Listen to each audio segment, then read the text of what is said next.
Hi, my name is Justin, and I'm an addict. And thanks to my God, the steps, and the fellowship of other addicts, I'm sober one day at a time since June 19th, 2015. And for that, I am beyond grateful. Welcome to the Reco12 Speaker Meeting. We are an organization whose addictions include alcohol, drugs, lust and sex, food, and gambling, just to name a few. We come together from all places, faiths, and backgrounds to learn the similarities of addiction and to gain tools and hope from others who are walking a similar path. We invite recovering addicts with at least 1 year sobriety and who are actively working their recovery in their respective fellowships to share their experience, strength, and hope on a live Zoom meeting each Friday at noon Central Time for 20 to 25 minutes. Then we, the live audience, get the opportunity to ask questions of the speaker for another 20 to 25 minutes. In order to ask questions, please type them in the Q&A link at the bottom of your Zoom window if you're here live. Now, if you're listening to in podcast form and it's recorded and would like to participate as a live audience member in the future so you can ask questions, or if you'd like to be a guest speaker in a future meeting, please go to www.reco12, that's RECO12.com, to learn more and to submit your email address there to receive weekly invitations or to submit to become a guest speaker. We're booking dates in February right now for guest speakers, so we're doing pretty well with guest speakers, and we're really grateful for that. Have some great speakers, and today is no exception. Reco12 is an ad-free service, and we appreciate your help in keeping it that way. We gratefully accept contributions to help cover the cost of the Zoom platform, podcast platform, web hosting, and administrative costs. To contribute, you can go to reco12.com/support. Or you can click in the link to PayPal in the chat of the live meeting when I get that posted there. When you contribute, please specify the meeting number. This is meeting number 24. And if you have found value in Reco12, please take a minute to go to the podcast platform of your choosing and leave a rating and review. It helps us work our 12th step by carrying the message of recovery to more addicts who suffer. Last week's meeting was with Bill M., an alcoholic with 33 years sobriety. He talked about the difference between sobriety and recovery and a bit about cross-addiction. It was a fun conversation, and if you haven't yet heard that meeting, go and check it out. It'll be well worth your time. Now I'd like to introduce our guest speaker for today, Harvey E.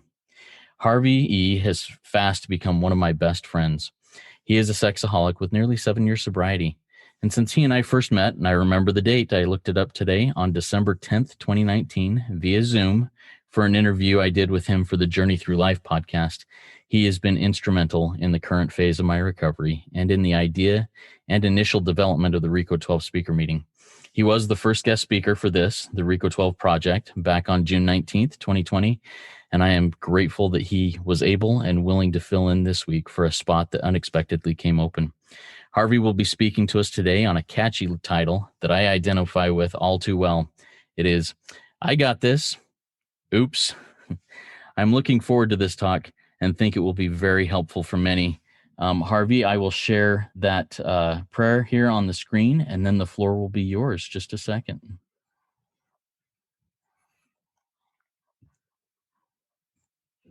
Okay, can you see it? Yep.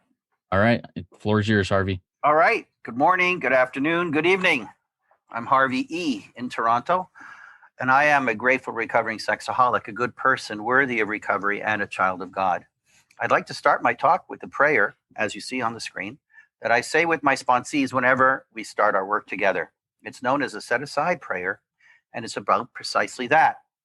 We need to set aside all the things we think we know and to be honest with ourselves, to be willing to do the work, and open-minded enough to be teachable. So I'm going to say the prayer. It's the wee version. Dear God, please set aside anything we think we know about ourselves, about our disease, about the big book, the 12 steps, the program, the fellowship, the people in the fellowship, and all spiritual terms, especially you, God, so that we may have an open mind and a new experience with all of these things. Please help us to see the truth. Amen. So, as an introduction, I'd like to suggest there are really 3 categories of relapsers. As you can tell, this topic is about relapsing. So, number 1, there's the relapser who's a newcomer. He doesn't even know he's really a relapser because he's never worked the program. So he doesn't know anything about steps 1 to 3, But of course, he's probably tried to stop often, almost every day like me, but he can't stay stopped. Then there's the second category, and that's the relapser who has done at least the first 3 steps in our program, but is still not enjoying the sobriety and freedom that should be available to him at that point. And finally, I want to speak very briefly about the relapser who has tasted the joys of recovery, often for years, but relapses. And he falls back after years in the program. So I hope to address these 3 different types in my talk today. So first, let's talk about the newcomer who comes into the rooms, usually very sad, broken, full of consequences that have led him to seek help. He's in active addiction, doesn't even know what slips and relapses are about. Most of these come in believing that they are just weak and say, if only I was stronger, more devout, more devoted, had more fear of consequences, etc., I'd stay sober. I just need to strengthen my willpower. I just need to tough it out. And they usually have stories to back that up. Heck, I was able to stay sober for a few months last year, right? So when we examine the willpower method of stopping, we realize a few things. Number 1, willpower is really endurance, not strength. The urge to lust isn't a boulder that I wish I were strong enough to push away. It's more like a hot iron being pressed against my leg that I need to endure until it is taken away. My willpower is finite, as I am. Sometimes I can grit my teeth and get through it. Other times, I'm running on fumes. Many people, especially ecclesiastical leaders, will suggest or try to that willpower can be infinite if it's bolstered by right beliefs. If my reasons for stopping are strong enough, I will be able to push through the pain. For me, I have to say I often relapsed even while holding on to those strong beliefs, in spite of my own best interest. It was as if I were punishing myself. Doing what was best for me didn't seem to be important. I was running towards self-destruction. Being in a position to constantly withstand the pain or discomfort was a really crappy way to live. Let's face it. So my willpower wasn't addressing the real issue. Like most addicts, I tried to stop even before I even knew I was an addict, but I relapsed almost daily. When I examined my pattern of acting out, some important truths came to me. I identified 7, there's probably more, but I identified 7 different relapse types and what they were trying to tell me. And they're probably trying to tell you that the same way. Here they are, and with a few examples of how they play out. Number 1, desperation relapse. And here's an example. My girlfriend has decided we weren't for each other, and the job promotion I had been working toward went to another member of my team. I couldn't get either disappointment out of my mind, and it eventually became too much, and I started lusting to try to forget. I faced an intense and overpowering pain, and I needed to escape. Number 2, overconfidence relapse. It's a big one. I came off a really serious acting out binge, and after 4 days, I started to get my energy back. I came out of the fog. I felt human again. Then that little voice crept in. You're doing so well, Harvey. You got this thing under control. The problem isn't lust. It's your wife. It's your job. You can pick any justification you like. Man, just control yourself and you can drink like a gentleman. But of course, 3 minutes quickly turns to 3 hours and eventually to 3 days. Evidently, I still linked feeling good or celebrating to sex.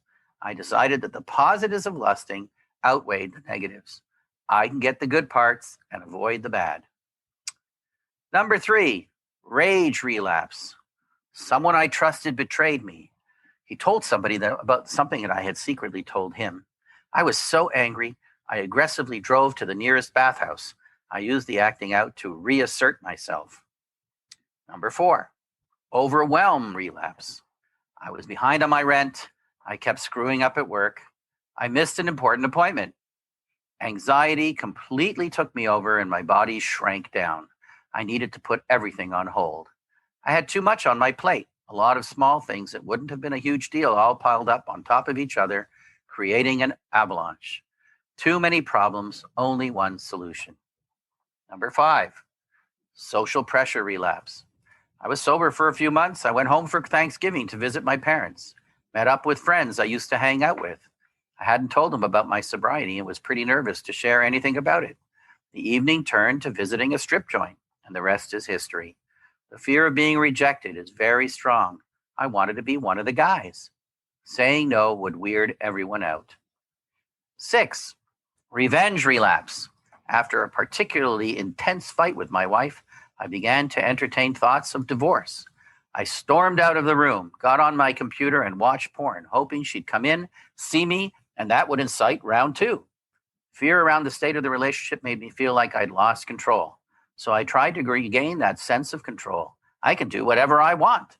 Secretly, I was really hoping she'd decide to help rebuild our caring relationship. Finally, number 7 is perfectionist relapse. I missed my morning readings. I forgot to bring my lunch. I lost my temper with a colleague at work.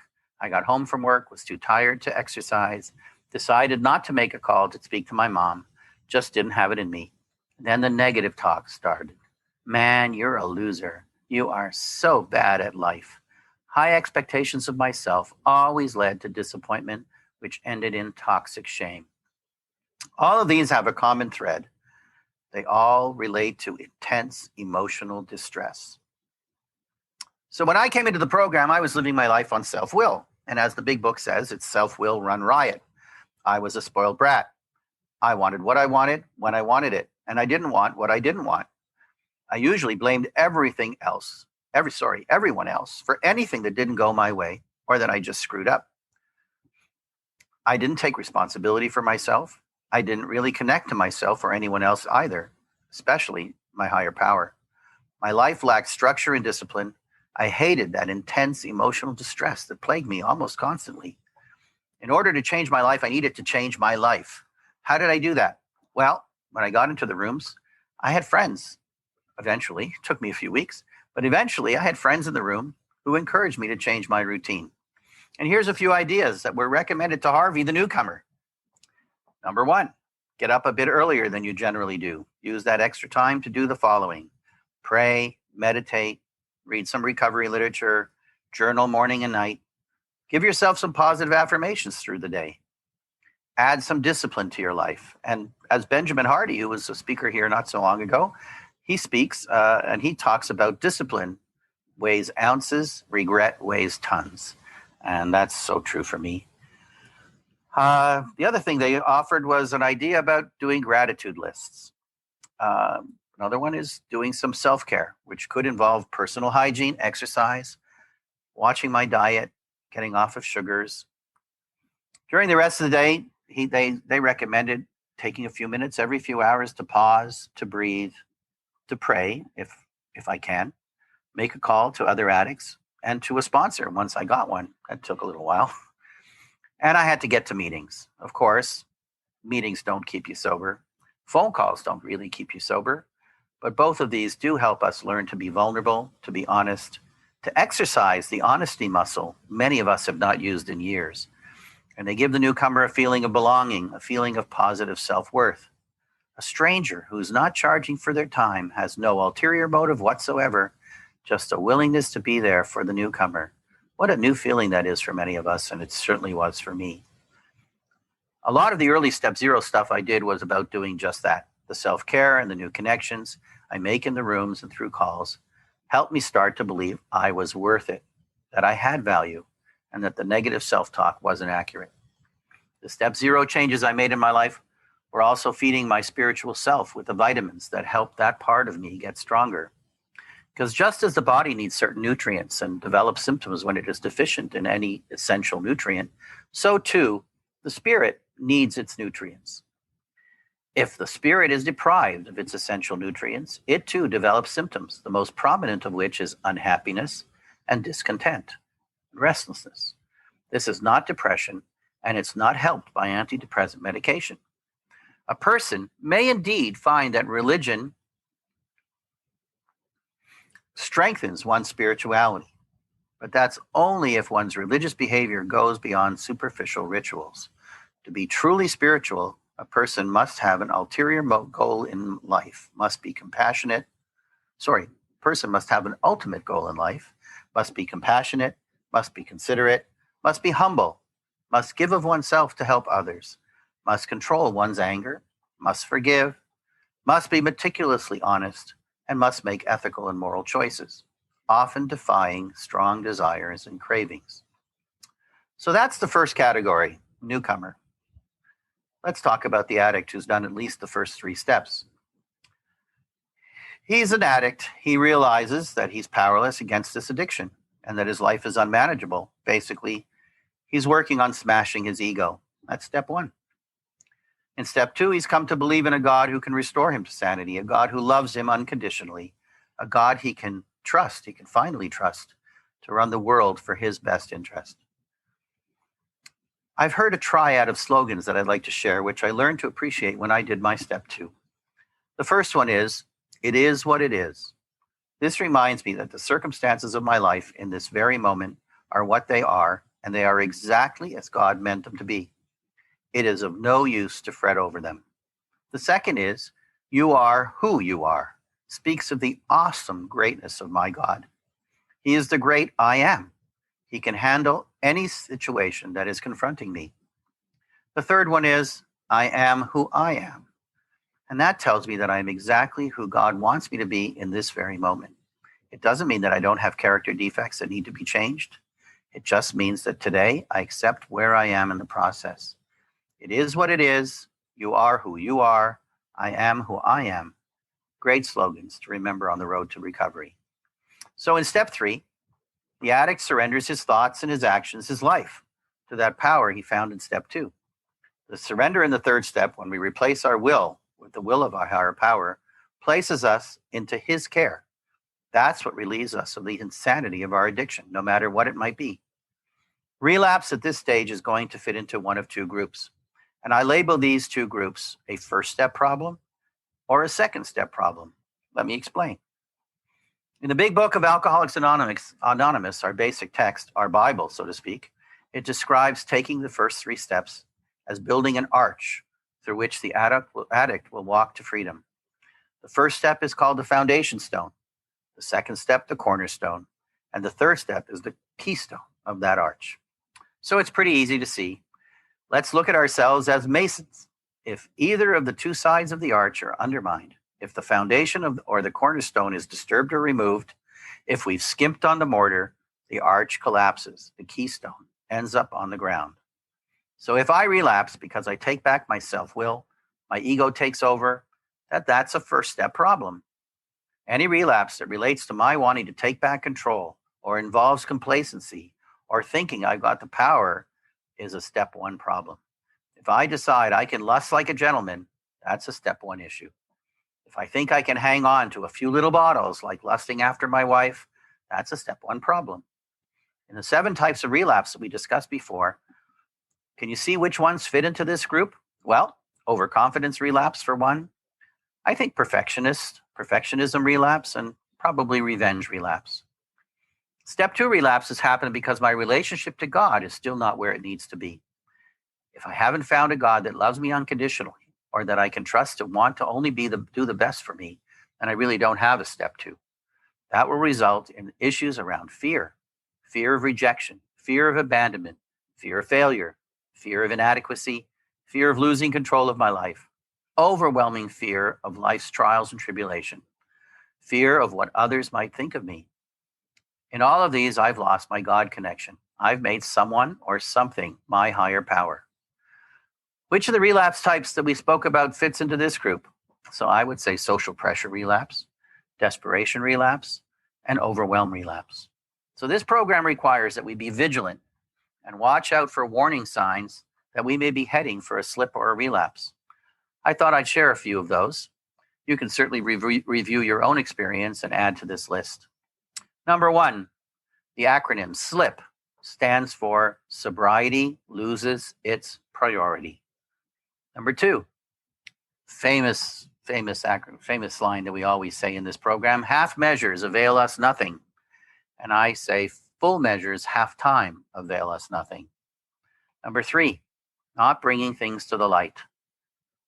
Being full of shame and not sharing things is a big mistake. 4, I can handle this attitude. 5, falling into other addictive behaviors, using food, playing video games. 6, engaging in negative self-talk. 7, minimizing and justifying. 8, isolating. Ooh, huge for me.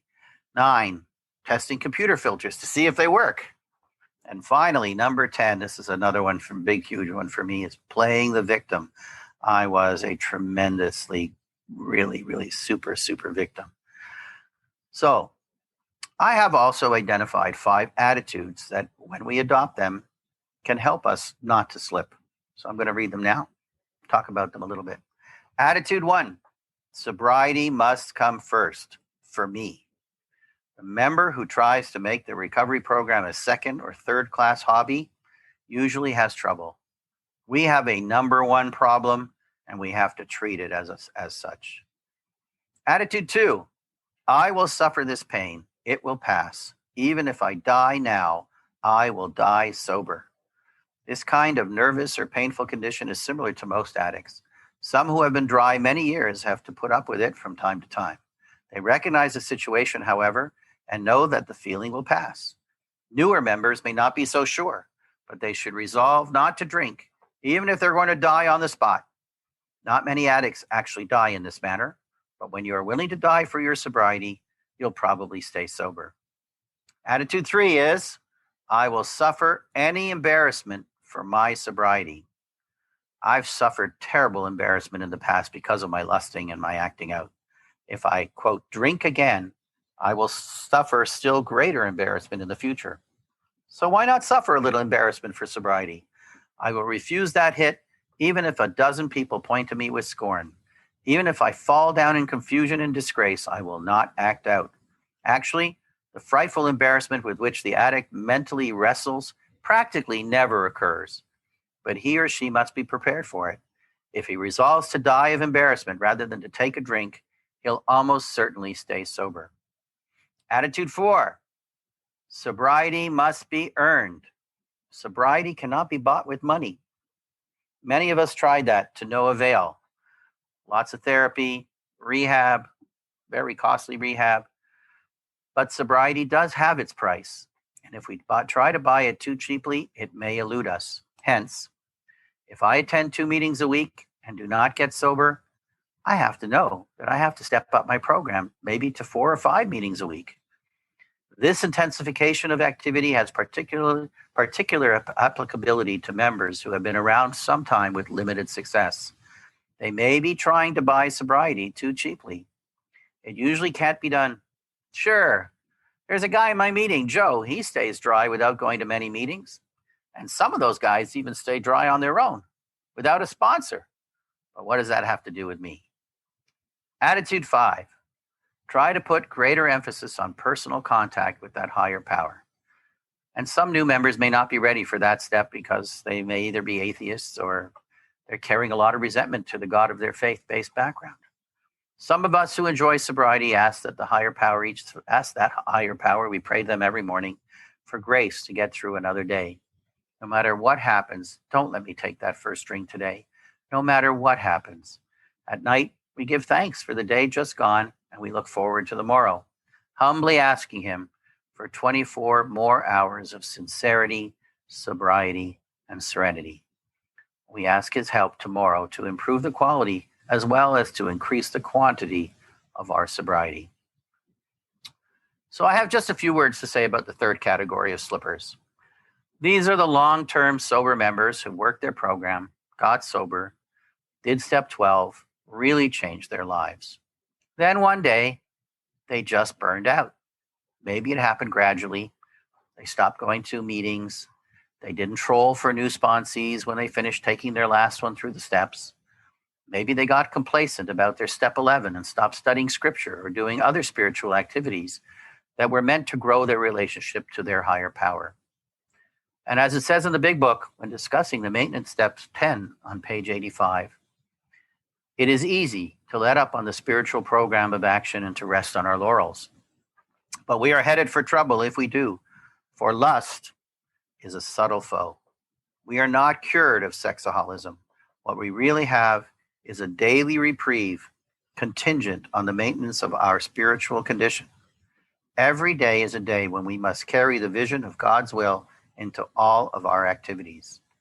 How can I best serve thee? Thy will, not mine, be done. These are thoughts which must go with us constantly. We can exercise our willpower along this line all we wish. It is the proper use of the will. So in closing, I just want to thank my Father in heaven for the opportunity to share my program with you and to continue my efforts to be an intelligent agent, a spearhead of God's ever-advancing creation. And I would like to close with the third step prayer. God, I offer myself to thee, to build with me and to do with me as thou wilt. Relieve me of the bondage of self, that I may better do thy will. Take away my difficulties, that victory over them may bear witness to those I would help of thy power, thy love, and thy way of life. May I do thy will always. Thank you for letting me share with you and for allowing me to be here today. And I pass. Thank you so much, Harvey. I really appreciate that. There were several things that were that you did kind of a deep dive into that really helped me a ton, and I really appreciate that. Before we get to the question and answer portion of this meeting, which quick reminder to those who are here live, if you would like to ask a question of our speaker, Harvey, please type it in the Q&A portion. The Q&A link at the bottom of your Zoom window looks like two speech bubbles over each other. But before we get to that, Harvey, I would invite you to take just a minute and share about the fellowship or fellowships that you attend and how they help you in your life. Okay, thank you. Thank you for that question. So I am a grateful member of SA, and I have been since 2014 when my new therapist invited me to start going to meetings. He lives in Houston, so he didn't know what was available here. He said any S meeting will do, and I ended up in SA, and I think that's where I belong. And I went to a lot of meetings at the beginning. Didn't even take off my coat and my jacket at the beginning because I was so frightened. Didn't share my phone number for the first 3 weeks, but I became a regular member of SA. Didn't find a sponsor for 9 months. And then I went into a place where, there was a time in my life where I was on house arrest. So I wasn't available to go out to as many meetings as I used to go to. So I got into phone meetings at the time. There was no Zoom meetings, but now there are. But I did a lot of phone meetings, and I became a moderator for phone meetings. And that really became my home meeting for a good couple of years, certainly 2 or 3 years probably. The noon meeting on SA, and I'm still part of that fellowship. I moderate a afternoon meeting, the Pacific noon meeting on Fridays. So in another 2 hours, I'll be doing that.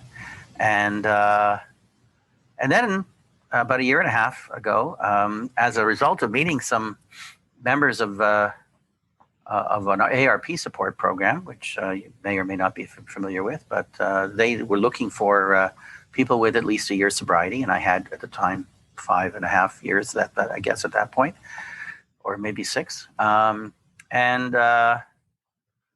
they asked me if I could be one of their callers, one of the people they called, and I said sure. So I became a regular person who got called by the ARP support men that were doing their program. And one of them invited me to an SAL meeting. And the rest is history, as I would say. I became a regular. I usually do Sunday, Tuesdays, and Thursdays. And I love the fellowship. I love the unabashed understanding that God is in these rooms. They don't apologize. They don't hide it. They don't keep it a secret.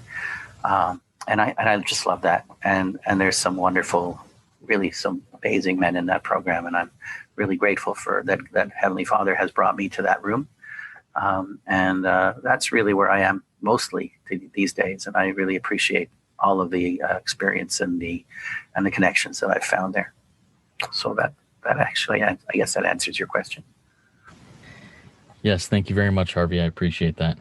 Now, I will start off the Q&A section here. I've got a couple of questions here. And once again, everybody in the live audience, please type in any questions you have. We're excited to hear more from the wisdom and experience, strength, and hope of Harvey. So one of the things you mentioned in your talk here, Harvey, you said one of the things that needs to happen is to exercise the honesty muscle. That's one of the first things that needs to do, like a step zero type thing. What does that look like at first in the life of an addict who has been, well, hiding and isolating and self-victimizing and whatever else for so many years? How does exercising that honesty muscle look? Well, so before I got into the rooms, I like to talk about it as kind of Harvey had a whole series of holograms of Harvey. Harvey the Father, Harvey the Son, Harvey the Holy, no, Harvey, couldn't resist, Harvey the husband, that's the Holy Ghost, Harvey the dentist, which is what I do for a living, Harvey the member of my religious group, and Harvey all kinds of different Harveys. So none of whom were really the Harvey that I was really meant to be. They were all holograms. They were all fakes. And they all resorted to lying in order to be who I thought they wanted me to be. So I lied consistently all the time. I would lie to exaggerate stories because I wanted to impress. Even for no good reason at all, I would lie. So I was a abject. They say in the addiction world that you can always tell when an addict is lying when his lips are moving. So that was me, and it was an extremely exhaustive life because keeping all those lies juggled up in the air is very, very tiring. And I was tired all the time because I was doing that. So when I got into the room, the first thing I noticed was here I am in a room full of men who don't judge me for who I am, who are there, who understand, who I don't have to explain all of this to. They just get it. And I felt very, very safe, probably for almost the first time in my life, certainly in my memory. And that gave me the power to be honest, to be vulnerable, and to share. And that's what I started to do at meetings, and that's what I started to do at phone calls. And it comes with experience. You start actually getting comfortable doing it with the real people in your life. My wife, for instance, that took work because I've always felt judged. I always worried that she's going to not understand me. And today, I have a higher power who defines who I am. So I don't make my wife my higher power. So even if she doesn't understand me, or even if she judges me, I can go to my room, get on my knees. Sometimes I have to, and pray that God reminds me that He's my higher power, not her. So that's what I would say about honesty. I love that. And I think that making someone or something else my higher power, in fact, you mentioned something about that. I wrote down something. How can one recognize when they have made someone or something else their higher power? I think it's so easy to slip into, especially someone who's been in active addiction for so long and is just now starting to say, I've got to do something about this. So how do I recognize that if and when that happens? So in the third step in the big book, just before the prayer on page 63, it talks about some of the promises that we get in the third step. And one of those is we lose our fear of today, tomorrow, and the hereafter. So the red flag that I look for is coming back to fear. If suddenly I feel fear around what somebody thinks of me, or how somebody is judging me, or what somebody might do as a result of what I've done or what I've said, I've made that person my higher power. And that's the number one way of, if I have to be so cognizant of those feelings of fear in my life. I can't, if I go to fear, I know that I'm no longer talking to God. I'm no longer connected to God. I've unplugged. I have to get it. This room is my room. So I go into this room, I close my door, I get on my knees and say, God, I've done it again. I unplugged. Please help me. I got to plug back in because I don't like this feeling. This fear sucks. Awesome. One thing that my wife it's a saying she brought up, and she probably heard it somewhere else, but either way, I'm going to give her credit for it because I haven't heard it anywhere else before her. When she's feeling anxious or fearful or worried about something, her little motto or mantra is, I have an audience of one, of capital O, one. And that one is always proud of me and always cheering me on and always loving me. And that's something that brings me a lot of peace when I hear that and when I copy it, because I've incorporated it into my own life too. Anyways, we have a question came in from Ryan. Ryan says, "Hey Harvey, can you talk about what it was like going from living in numbness to living with feeling for a minute?" All right. Yeah. Thank you, Ryan, for that question. So yeah, one of the hallmarks of addiction, I think, is the lack of connection to ourselves. And that was certainly true about me. I was not connected to me. And that meant for me doing everything I could to hide, to escape from emotions. And I believe that as a human, God has created us with emotions, with the ability to feel things. And I use 4 that I talk about. There's joy, which is nice. There's fear, there's sadness, and there's anger. And those are the 4 feelings that most of us feel if we can. And I didn't even like joy. I certainly didn't like anger. I certainly didn't like fear, and sadness sucked too. So whenever I started to feel any of those things, those emotional feelings that we talked about during the relapse conversation, those 7 relapse things are all about emotional distress. And whenever I felt those emotional things of distress, I escaped because I didn't like them. And I would stuff those feelings down in my pants, and wow, if they didn't come up a little later. But learning to get into the program and appreciate that I didn't have to fear anymore the feelings, and I needed to process and connect with them, was very important. My therapist helped me realize that I could use the choreography of my body. I close my eyes when I feel something and get a sense of what's going on in my body. If I'm feeling anger, are my fists tight? Is my face muscles very taut and my ears red? Are my shoulders up? If I'm feeling sadness, are my shoulders hunched, down, sort of, my muscles of my face are weak. There's choreography going on in my body that tells me the feelings that I'm having. And those were really important because I hadn't had feelings for so long. I didn't really understand what feelings were about. So getting in touch with the choreography of my body was really helpful in realizing that sometimes I might actually be feeling anger and sadness at the same time, because there's a combination of stuff going on in my body.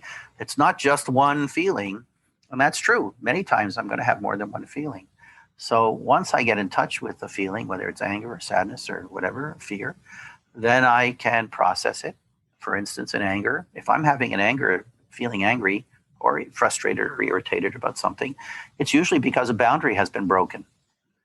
When I feel that anger, I say, wait a minute, what's going on here? Has somebody stepped on my toe? Has somebody stepped on my emotional toes?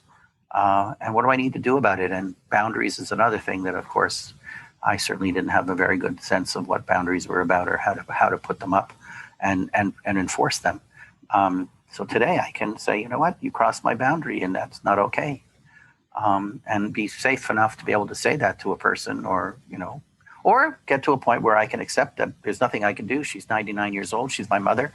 And I have to accept the fact that she's never going to change. But at least I've done the work. I processed the feeling that I had. She's crossed that boundary again. And then I can say, you know what? She's 99 years old. She's been through hell. She's been through crazy life. And it's okay. And I can accept that. But that's processing, So that's how feelings work for me today. Thank you, Harvey. One thing you said was in your talk there was something to the effect of, I identify this greatly. I have gone about my life trying to buy sobriety, buy recovery on sale rather than pay the price that it actually is, the manufactured retails, whatever MSRP that there is. What are some? Do you have any examples of how one can recognize when for example, if I'm trying to get my recovery and sobriety on the cheap, how can I recognize that's happening, and how can I address it? So as I said in my talk, a lot of guys start program and they say, either the program itself that they're working, whether it's, ARP support or another program, whatever, they come with some discipline plans and they say, you should try to get to so many meetings a week, and you have to make so many phone calls a day. One person with at least a year's sobriety and your sponsor, you need to journal, whatever, all those discipline things, which are great, really important. If you're not staying sober, then you have to up the price. You have to up the amount of time you're putting in, and say, you know what, I need to do more meetings. I need to make more calls. I need to spend more time praying. I need to meditate more times a day.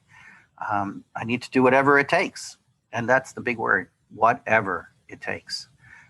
The price of sobriety has to be whatever it takes, and when you talk about the money and you think about how much I spent at the beginning, and thought a lot of people do, they go to therapists thinking, oh, that's all I need to do is spend the money on a therapist, or I go to rehab for $50,000 for 45 days or whatever that might cost, and they come out and they relapse within 2 days or a week or a month or whatever. And most of the people I've worked with have had similar results from rehab, and often from therapy that doesn't include the rooms and doesn't include the steps.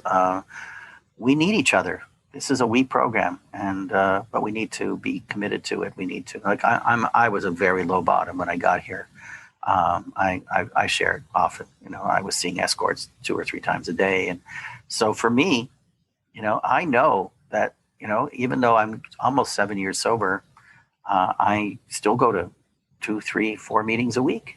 And people would look at me and go, isn't that crazy? My wife thinks I have a new mistress.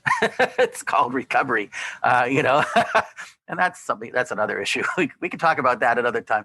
It's, I know that I have to do everything it takes. At the beginning, I did 90 and 90. So 90 and 90, I don't think was all about doing all the work around sobriety. I think that was really about, as we spoke about earlier, really exercising the honesty muscle and getting it to a better place. I needed to do a lot of meetings at the beginning and really spend a lot of time being vulnerable, being open, sharing where I was in my life with people who cared and people who didn't judge. Thank you. All right, I have one more question. If anybody else in the live audience has any other, please type it in the Q&A. My one question is kind of a 3-part one. You mentioned the 3 phrases here. It is what it is. You are who you are, and I am who I am. Each one of those as I reflect on those, has a different acceptance. I have to accept that it is what it is. I have to accept that you, God, are who you are, and that I am who I am, and accept each of those before moving into that. Harvey, how do you do that? How do you accept the situation for what it is? How do you accept God for who he is? How do I accept who I am for who I am? That was a great question. Thank you. So that came about, I think, as a result of working the steps. The first 3 steps gave me those the answers to those 3. We have a serenity prayer that we say a lot in this program. Grant me the serenity to accept the things I cannot change. Right? That's my life. That's the existence that I live. I don't have control over the weather. I don't have control over the patients that are going to come in to see me today. I don't have control over my wife's mood. I don't have control over anything. The only thing I do have control over is me, right? To accept the courage to accept the things I can change. That's me, right? So number one is, it is what it is I have to accept the world for what it is. I need to accept God for who he is, because, a lot of my addiction was, I lived with a huge resentment to God, because I believed that he had abandoned me, that he was impotent, that he was really not able to help me, or didn't want to. So I needed to change that. And that's an affirmation of God that I have to say and get to the point where after doing my step 2, I have found that God, but I need to remind myself every day that I have found a God who loves me unconditionally, something that was really hard for me to get to because unconditional love was non-existent in my life. So I didn't understand what that meant or how that should feel. So I had to find that God. I had to find a God that is my fan. He's my biggest fan. He's my coach. He wants me to grow. He potentiated me to become the best Harvey that I could be. It's up to me to try to be that person. But I know that God is encouraging me, and he's cheering me on every day. And at the end of the day, I do my step 10, and I admit to him where I might have fallen short, where I don't like the word sin, but I missed the mark, and I will miss the mark. But it's not. I no longer have that need to be perfect, because perfectionism is an obsession. And it's part of the disease. It's really not going to be helpful to me at all. So I no longer took the desire to be successful and to be excellent and to do good work and moved it into the craziness of perfection. I took it back, and I returned back to me. And I can be the best person Harvey can be. And I can say, you know what, I didn't do so great today. And I get good with God before I go to bed. I wake up tomorrow morning and I have a new opportunity to try again. So that's who I am. I am Harvey, and I am grateful, and I'm a child of God. And I am, as a child of God, I'm in a certain sense royalty, because God is a king. So I've learned to self-affirm myself along those lines, and to remind myself that I don't need to be perfect. And I'm a work in progress. And as a work in progress, I did damn good today. Awesome. Thank you, Harvey. All right. Before we close up, do you have any final words of wisdom that you would like to share with us before we move into the next final close-up phase of the meeting? So, yeah, I guess. They always say, one of the cliches, one of the slogans they always mention in this in the program, in all the 12-step rooms, is don't leave before the miracle happens. And I think that's so true. I have seen so many people who come into the program, don't really invest the amount of time that they need to, make all those mistakes, blame the program instead of themselves, and leave before they find the miracle, before they find the freedom. Because sobriety isn't really what we're looking for. Sobriety sucks. There's a lot of pain in sobriety. I don't recommend sobriety for anyone. But the joy and the freedom, the happiness of being in this program, of finding yourself, finding a relationship to God, and finding the connections that we have to the very special people in our lives that God brings us, and to feel that miracle. And it's hard to describe the miracle. It's like trying to describe chocolate. That's how I always bring it. I always say, I can tell you it's sweet, but I can't really tell you what chocolate tastes like. You got to feel it. You got to taste it. But I can tell you it's going to be worth it. So that would be my closing comment. Thank you so much, Harvey. I really appreciate that. All right. That was a great Reco12 weekly speaker meeting for all addicts and those wanting to learn more about addiction and the recovery therefrom. If you found value in this or other Reco12 speaker meetings, please take a moment to go to the podcast platform of your choosing and leave a rating and review. Once again, it helps us work our 12th step by carrying the message of recovery and hope to more addicts who suffer. If you have any other questions and you'd like to ask Harvey, you can relay that through me at Reco12pod@gmail.com, or you can go and sign up at Reco12.com/forum and join in our community and ask those questions and answer others' questions that may come up. I invite the audience to keep coming back. Come back next week. Our speaker next week will be Robert, a recovering alcoholic, and his topic will be connection, correction, direction, and it's going to be a good one. If you have not yet gone to Reco12.com and submitted your email address, you only need to do it once. Please get on the invitation list so you can join us live each Friday at noon Central Time. Now, Harvey, do you have a recovery prayer that you'd like to have us sent off into the day with? Well, I already did the third step prayer as part of our closing. Yeah, let's do the serenity prayer. I don't do the long version, but if you have it, you can certainly do it if you have it close by, Justin. Why don't you just send us off with the short version, if you wouldn't mind being the voice there? Thank you. Okay. Moment of silence for those still sick and suffering inside and outside of these rooms, and inside and outside of recovery.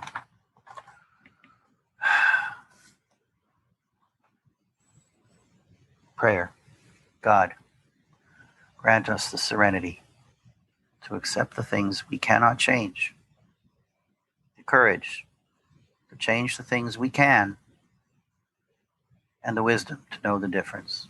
Thy will, not ours, be done. Amen. Thank you, Harvey. Keep coming back. It works when you work it. So work it. You are worth it. Thanks again, everybody. Have a fantastic week.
Despite the rough terrain, one like me survived.